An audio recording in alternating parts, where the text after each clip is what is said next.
La troisième prophétie maintenant concerne l'Afrique. La dernière fois, ici, il parlait de la décolonisation piégée. Vous vous souvenez de ce qu'il a dit, n'est-ce pas? J'ai eu le temps de parler de la façon dont on va signer. Parce que j'ai vu les gens s'asseoir pour parler de non plus le choix maintenant. Parce que ces gens sont déterminés. Parce que la façon que c'est parti là, et chez eux, ils auront le feu chez eux. C'est-à-dire que les Africains qui se trouvent dans des pays autres que les leurs vont créer des tensions là au point où on va dire qu'il faut pour que nous soyons calmes ici. Essayons de laisser ce que nous avons fait. Notre politique avec eux doivent être changée. Il faut qu'on change de politique. Mais ils vont dire, donnons-leur ce qu'ils veulent, pas à la manière dont ils veulent. Donc ça veut dire que les clauses sont biaisées. Vous savez, ça veut dire que si quelqu'un est intelligent ou s'ils sont sages, ce qu'ils vont faire maintenant, ils vont prendre des consultants pour commencer à regarder les clauses, les papiers qu'on leur donne pour les clauses, il faut qu'ils regardent ça, sinon on va les tromper là-bas. Vous voyez? Maintenant, voici, ainsi dit l'esprit, les choses qu'on a pillées en Afrique reviennent en Afrique. Donc, voici la chose. Donc, les choses qu'on a pillées, c'est-à-dire que les pays où les gens ont visité initialement dans le passé, et on a pris les biens, les choses comme des découvertes, les choses qu'on a pris, que vous-même les pays ne connaissent pas. Dieu appelle ça que ça revient. Vous savez pourquoi ils sont dit encore une fois ici, n'est-ce pas? Écoutez, si on va dans les Saintes Écritures, ils sont dit ça, c'est une portion de la chose qui se trouve dans les Saintes Écritures. Dieu veut juger les dieux d'Égypte. Dieu veut juger les dieux d'Égypte. Il les fait venir d'abord sur leur trône. Ils s'assied sur leur trône. Dieu les confronte là-bas comme il a confronté Dagon. Vous me suivez, frère? Donc, il y a des divinités qu'on a pris de l'Afrique, on a allé quelque part avec, parce qu'ils savent ce que ça reprend. Vous voyez les objets d'art, les œuvres d'art, ils savent ce qu'eux ils cherchent. D'accord, frère? Vous me suivez? Donc, ils ont pris des choses ici, aller dans les pays différents. Et ces choses là engendrent d'autres cultes là-bas qui se ramifient. Vous entendez le close clan. Close clan, c'est quoi? Que ceci, c'est quoi? Ça sort de l'Afrique. Vous dites, la rose croix, le franc-maçon. Les vrais francs-maçons, c'est les Africains. Ou dites que la franc-maçonnerie, c'est issu de l'Afrique. C'est que pour nous, on tue seulement avec, pour eux, pas seulement les vestes. Mais ce sont des grands sorciers. Alors la franc-maçonnerie, la rose-croix, ça sort de l'Afrique. Mais vous voyez, les divinités, ça sort, ça va à l'étranger, ça n'a pas pollué. Dieu veut le faire revenir à ce plat. Donc, remarquez que cette prophétie dit rapatriement des choses pillées en Afrique depuis. Donc ça va revenir. Mais le but, c'est, moi je vous dis maintenant, donc vous allez entendre que tel pays a donné les œuvres qu'on avait prises à tel pays pendant la période de colonne. On va applaudir que c'est ça. Mais ils ne savent pas ce qui s'est passé derrière spirituellement. C'est pour ça qu'ils sont des mettre du doigt sur cela. Donc, on dit par exemple que tel monument, tel statue ou bien tel truc d'or qu'on avait pris au Cameroun en telle année, pendant qu'on avait fait la navigation ici, on fait revenir cela. Derrière cela se cache dans des puissances démoniaques. Qu'est-ce qu'ils sont de vouloir faire? Ils sont de vouloir venir nous confronter dans le cadre du réveil. Donc ce sera puissance contre puissance. Vous me suivez de ça, frère? Donc il y a la divinité de l'Afrique qui vont se réveiller. Ils vont venir maintenant. En même temps, il y a d'autres divinités qui sont positionnées là-bas. Donc la bataille sera chez eux. Le vainqueur maintenant va nous confronter. Vous avez suivi, n'est-ce pas? Non, normalement, ils ne doivent pas donner tous ces détails ici. Je dois dire seulement que c'est le rapatriement des choses pillées en Afrique. Point. Il reste là. Ils sont venus donner le détail comment.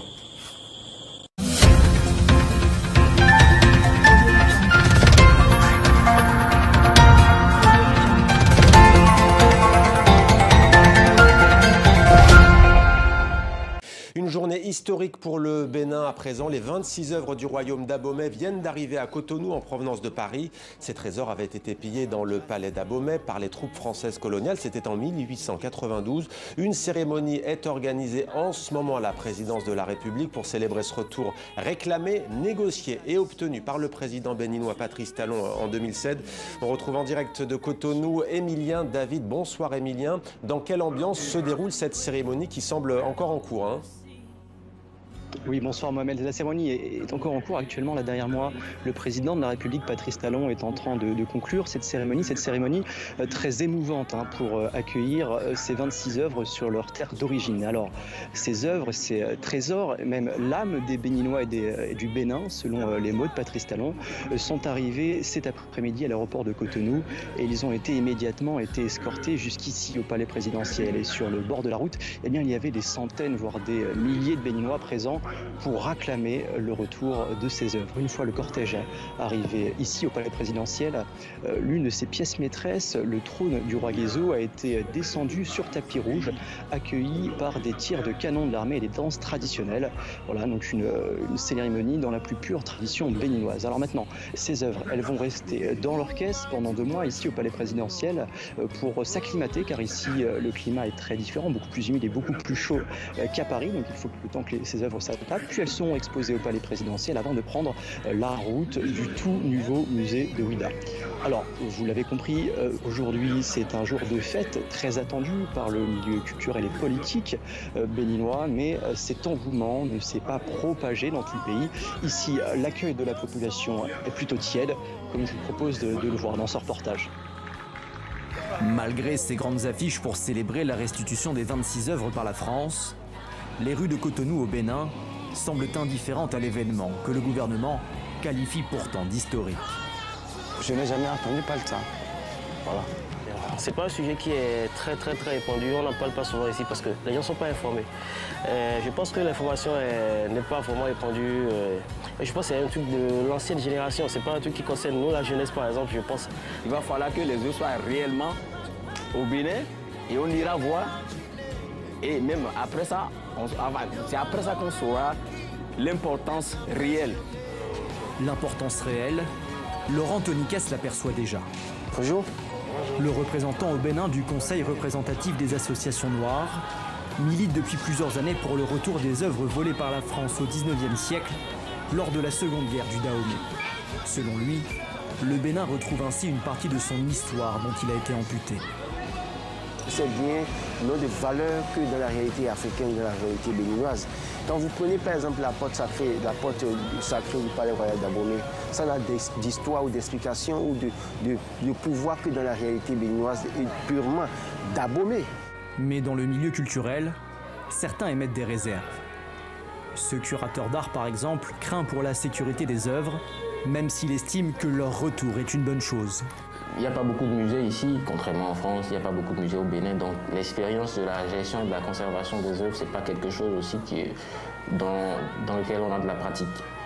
Et donc il peut y avoir des failles aussi à ce niveau, donc il faut être vraiment vigilant. Parce que par le passé, il y a eu des mauvaises expériences dans ce sens, il y a eu des vols, et il ne faudrait pas que ça se reproduise encore. Des craintes formulées depuis des années par le milieu culturel béninois et français. Alors le gouvernement a pris des engagements. Ces dernières années, il a investi dans la formation professionnelle et dans de nouvelles structures pour que les œuvres soient parfaitement conservées. Un dernier coup d'œil. Il s'agit d'une statue très fragile. Pour vérifier que la statue du roi des eaux est prête au voyage. Là, elle ne va pas avancer, là-bas non plus, il ne peut pas nous côté, et tout là, et tout là. On est quand même impatient de rentrer au Bénin pour que le peuple nous accueille avec la liesse populaire. Ouais, tout le monde les attend. Mais avant cela, il faut les préparer pour le transport. Et avant que chaque pièce ne soit mise en caisse, les conservateurs béninois venus spécialement pour l'occasion signent comme il se doit un constat d'état. Comme ça, on est tous d'accord dans quel état on vous les rend. Oui. On est tous d'accord. On est tous d'accord. Et vous nous direz quand vous les aurez installés chez vous. Voilà. Ça sera ça. Merci. Vous nous enverrez des photos. Oui, on vous enverra des photos. Pour la majorité des pièces, l'opération se fait avec précaution et rapidement. Puis vient le tour de cette statue anthropomorphe représentant le roi Guézo. La spécificité de cette œuvre, c'est qu'elle a un tenon.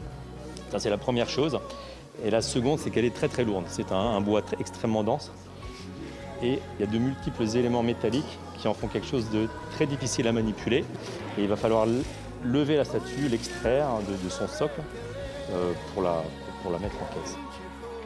Une opération délicate suivie avec attention par les conservateurs béninois. Si on le met trop fixement, les secoues vont faire bouger le bras. Les 26 œuvres sont prêtes pour leur dernier voyage. Une cérémonie nationale est prévue la semaine prochaine au Bénin pour célébrer leur retour.